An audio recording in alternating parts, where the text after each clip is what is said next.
We're in the month of Ramadan, which is the month of extreme worship and charitable causes.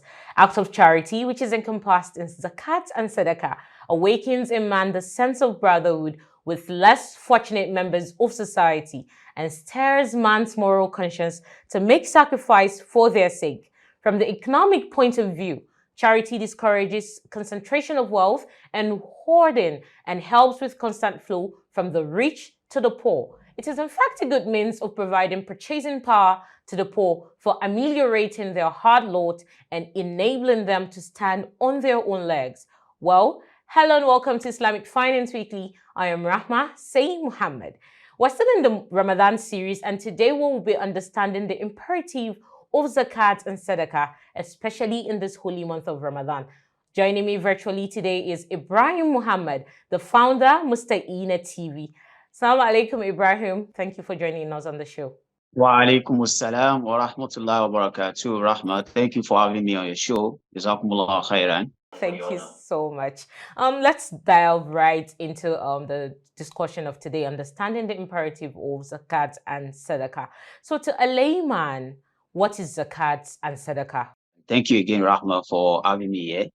Zakat, like the hadith of Rasulullah sallallahu alaihi wasallam that says, Buni al-Islam ala khams, that Islam is built on 5 things.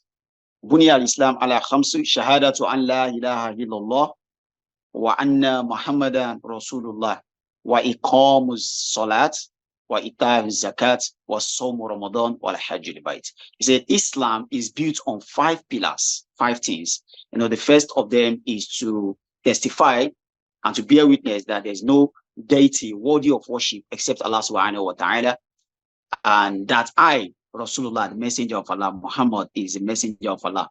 Wa iqamus salat, and to observe salah, 5 daily salawat. Wa ita'uz zakat, and to pay zakat. So Islam is built on, zakat is one of those fundamentals that Islam is built upon. It has a lot to do with the finances of the nation, taking care of the people, and all that. The 4th one is Sawm Ramadan, fasting in the month of Ramadan, wa hajj al-bayt. So these 5 things are very important. They are what Islam is built upon. Why Sadaqah? Sadaqah, okay, so Salah, there is an addition to Salah. Like what if you, something that looks like Salah, but it is not compulsory. That is Nawafil. So we call them Nawafil, the addition. So when you pray Salah, there are also some 2 rakah here and there that you do. They are not compulsory, but when you do them, what happens? You get rewarded. That's on Salah.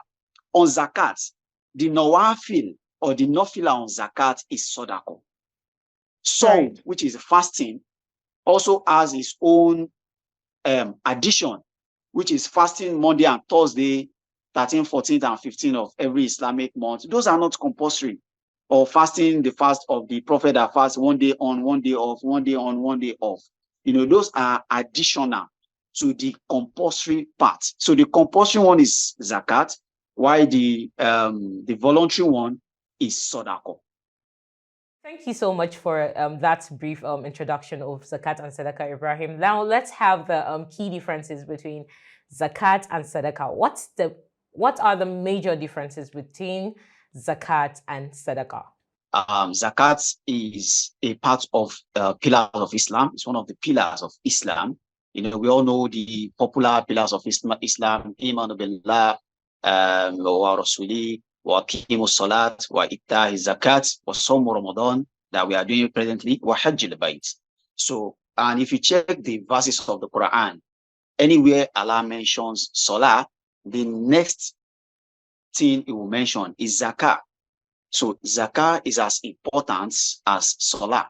It's just that they have different approach. You can be anybody. It doesn't require what you have or what you own, your properties and all that, before you can pray Salah.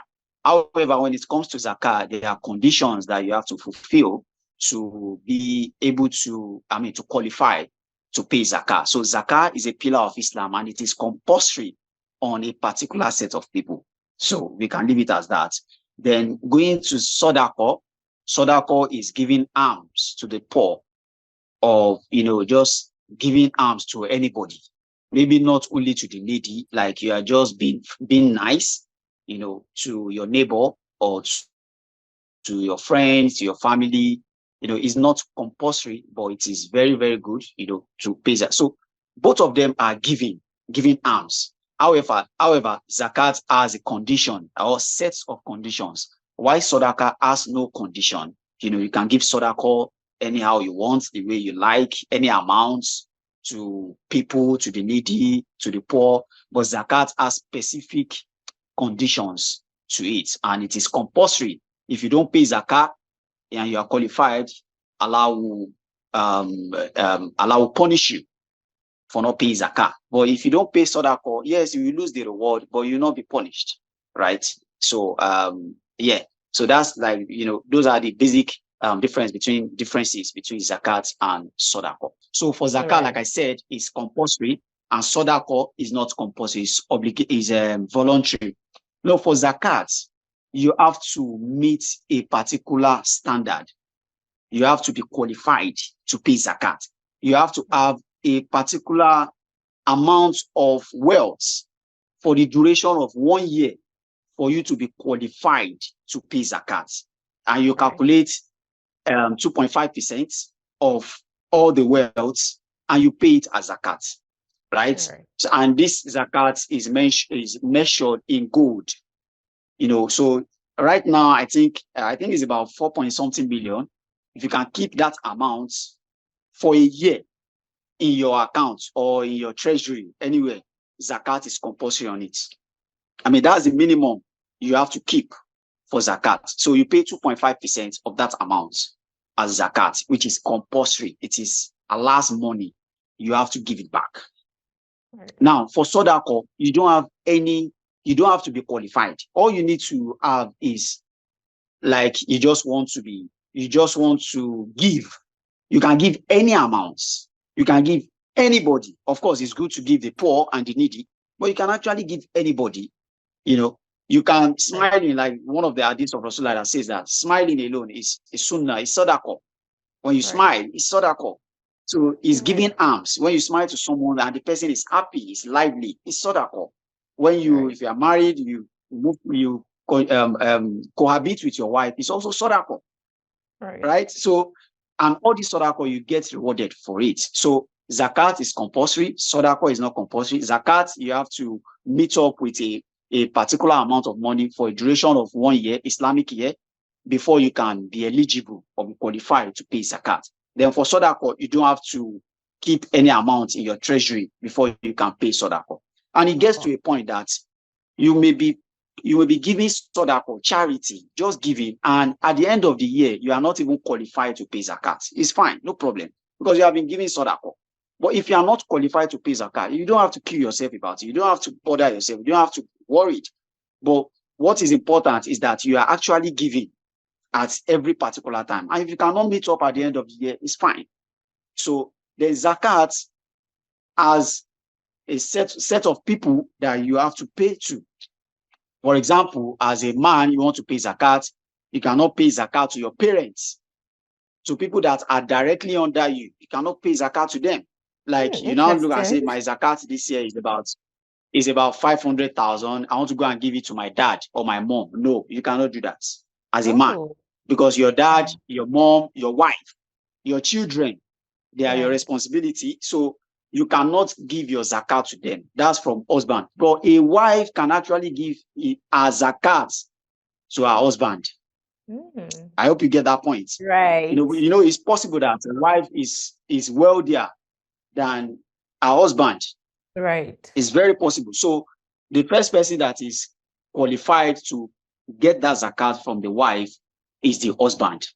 All right, thank you so much, Ibrahim, for that. I love that you said even smiling is an act of sadaqah. For those who are not familiar with the term sadaqah, sadaqah means charity, and it means even just smiling at a neighbor or just a passerby. It's an act of charity. I think everyone out there should smile more often so you get rewarded for that. Thank you. Let's move on to the next discussion, which is talking about the category of people eligible for giving and receiving zakat and sadaqah, especially in a multicultural society. like Nigeria? Who are those people eligible for giving, and who are the people eligible for receiving zakat and sadaqah? One of the main reasons of giving zakat is to alleviate poverty, is to bridge the gap between the poor and the rich, bring people from the poor and get them to start doing something so that in the following year, they can also come back and pay zakat. It got to a particular point during the Islamic era that there were literally nobody to give zakat to. Everybody was doing fine. So because they have been able to give everybody, what they needed, and everybody is paying zakat. No, the treasury was just growing, and there was nobody to give zakat to. So that is one of the objective of giving zakat. So the category of people starting from the miskin, the poor, and it's important also when you are giving zakat that you give zakat to someone, to a poor person who will use that money to start something meaningful, that in the following year, the person will stop begging or stop looking at someone before they can feed. Zakat is there to ensure that such person comes back the following year and also be able to pay zakat. Then when they move from that person, then you move to the other person. So zakat in an Islamic environment, you can pay it to the government because the government knows, they know who and who to, they know the channel to distribute the zakat to. Then the poor, like I said, in a multicultural environment like Nigeria, people who are poor, maybe your neighbor, maybe not your neighbor, because if you can pay zakat, perhaps you are living with other people that are, in your category, but you never can tell. Yeah. So I'm sure there are people that we have known in our neighborhood, yes, in our masajid, our mosques, our work environments, those cleaners, those people, apologies, they are great people doing cleaning service now. If you check online, they are doing cleaning service and they can even pay zakat. So this is apologies to anybody who is a cleaner or, the profession. So you give zakat to those who are the needy. Yes, the needy, they are the most qualified to take our zakat. Then one thing about sadaqah that I quickly need to mention is that when you are giving, you start giving from your immediate family. From your immediate family. You will not leave someone beside you who is hungry and now go to the bus stop and give someone charity. There is someone beside you already that needs this. Why do you have to go far? So you start from your home.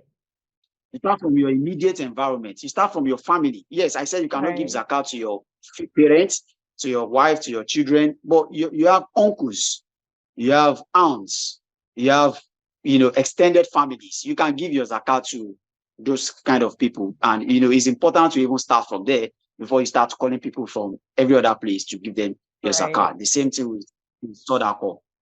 It's safe to say charity begins at home, even though that's not the ideal definition of it, but then it still plays in that aspect. Well, let's talk about the next discussion. Let's talk about how zakat and sadaqah will help in elevating poverty and promote financial inclusion in Nigeria. I mean, you can hardly talk about Nigeria now without talking about low financial inclusion. There is the ardent need of poverty elevation and eradicating poverty. How can zakat and sadaqah help? How can it be an enabler in this? Well, thank you for that question. It's a very wonderful question. I brought an example earlier in the last answer that I gave about one time during the Islamic era that there were literally nobody to give zakat to because everybody is fine. Everybody is doing well. But they have been able to, to share the zakat to a large extent that there was nobody that needed to be taken out from poverty. And that was a nation. And this is one thing that zakat is here to address. I mean, for a nation like ours, is not an Islamic state, right? However, in the Muslim community, we can do a lot to bridge the gap between the poor and the old, and this will the poor and the rich, and it will positively affect the nation as a whole. If a particular community is doing well, like they say, you say charity starts at home. The same thing with the family unit. If the family unit is good, the society will be fine. If the society is fine, the country will be good at large. So if you can emulate the Islamic teaching of zakat, if mandated every single individual that are qualified to pay zakat, and the government ensure that we actually collect zakat from those who are eligible to pay them and give to those. It's called wealth redistribution. So redistribute this wealth all across. And before you know, as years go by, collecting this zakat to be done. So it's important for people in charge to actually be intentional and be conscious of how they are going to distribute the zakat. All right, thank you so much for that, Ibrahim. Let's talk about how people can generally make a difference. I mean, a call to action. How can we have people involve themselves in donations and charitable causes to help the country, especially? What is our call to action is that Islamic principle and laws are for every human, for mankind, and is to ensure that we live well with each other, we live in peace and in harmony, and also to uplift one another. And that is one of those things that Zakat, Sadaqah, and even Waqfu has come to do. We didn't mention Waqfu, but it's part of the whole system, So the call to action is to first of all appeal to Muslims who are. I'm going to give a short story. When the Prophet Sallallahu Alaihi Wasallam, when he died, and Abu Bakr was appointed as the Caliph, automatically Khalifa to Rasulullah, and some set of Muslims came to meet Abu Bakr and told him that yes, the Prophet is now dead. Our allegiance was to the Prophet Sallallahu Alaihi Wasallam. Yes, we'll keep doing our Islam, we'll be doing everything we are doing, but you see that zakat, we'll stop paying it because the Prophet is dead and we cannot pay our zakat to you. And Abu Bakr told them that I am going to fight you. As long as you are a Muslim, you will pay that zakat, because Salah and zakat, Allah mentioned both of them together, and both of them are two of the pillars of Islam out of the 5. So when Abu Bakr told them that if you don't pay zakat, there's going to be a war between you and myself, and they left in annoyance that they were not going to pay. I remember at this time, it was still a time where they were still spreading the message of Islam, looking for more people to accept Islam. Then Sayyidina Umar radiallahu anhu, he told Abu Bakr that you cannot go to war with these people. They are Muslims like you.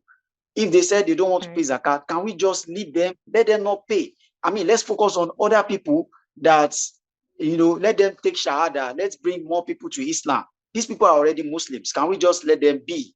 And Abu Bakr told Umar radiallahu anhu that if I allow these guys, this set of Muslims, if I allow them to do whatever they want with the laws of Allah, with the Sharia, as they have left, other people will come and say, you know what, the Prophet is dead, we are not going to pray again. The Prophet is dead, we are not going to perform Hajj again. Everybody will come with what they want and what they like. They will now cherry pick Islam. Your foundation of Islam is not complete. Even if you are not qualified, if you don't have money, you should have it at the back of your mind that as soon as I am qualified, I want to pay zakat. So my call to action, or my advice to firstly our fellow Muslims and Muslimah, is that please take zakat into, be conscious about your zakat. Look at your wealth, look at everything you have, and just calculate. There are many apps online that we can check. I don't want to advertise for anybody, but you can get apps that will calculate. You input your wealth and everything you have, you input them, and it will tell you, to summarize it, that you are qualified, this is how much you are supposed to pay. And there are different foundations that are called. If there are no foundations, there are people in your neighborhood that you yourself know that this person needs this money. There are people in your family that you know that this person, if I give them this amount of money, they will start doing better in their life. So dear Muslims, please be conscious about your zakat. You are most conscious about your salah, about your fasting in the month of Ramadan. Zakat is also part of it. Please be conscious of it and ensure that you give what belongs to Allah. The same thing with sadaqah. You don't have to be qualified. Just give sadaqah as you wish, any amount, anyhow, to anybody. Just give your sadaqah. Thank you so much for doing this with us, Ibrahim Muhammad. Thank you for sharing your knowledge with us. Thank you for your time. Thank you for having me. Thank you. Jazakumullah khairan. Thank you. I wish you all the best and Ramadan Yeah. Mubarak. Like Ibrahim Muhammad has already mentioned, we need to be more conscious of our zakat. We need to be more conscious of our charitable acts, not just worship. I mean, with the coming of the digital age, the calculation of zakat is now easier. You have apps that you can put these things and they calculate it for you. Well, with that, I say, don't forget to keep it to date with us next week on the program. Follow us on all our social media platforms displayed on the screen. Thank you for watching. I am Rahma Say Muhammad. Ramadan Kareem.